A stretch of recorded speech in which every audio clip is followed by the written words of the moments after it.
નમસ્કાર, આપ જોઈ રહ્યા છો એબલ 24 ન્યૂઝ વડનગર.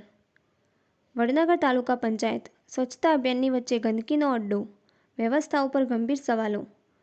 વડનગર તાલુકા પંચાયત કચેરી આજકાલ ગંદકી અને કચરાના ઢગલાઓથી ઘેરાઈ જતા નાગરિકોમાં ભારે અસંતોષ ફેલાયો છે. એક તરફ સરકારે સ્વચ્છ ભારત અને સ્વચ્છતા અભિયાનની ઊંચી વાતો અને પ્રચાર ઝુંબેશો શરૂ કરી છે, જ્યારે બીજી તરફ સૌથી મહત્વની જાહેર સંસ્થા તાલુકા પંચાયત પોતાની જ પરિસર સફાઈ રાખવામાં નિષ્ફળ સાબિત થઈ રહી છે. સ્થાનિક નાગરિકોનું કહેવું છે કે વડનગર શહેરમાં જો ત્યાં સફાઈનું કામ ચાલુ રહે છે, પરંતુ તાલુકા પંચાયત કચેરીના પરિસરમાં નજર કરીએ તો જ્યાં જુઓ ત્યાં કચરો જ કચરો જોવા મળે છે.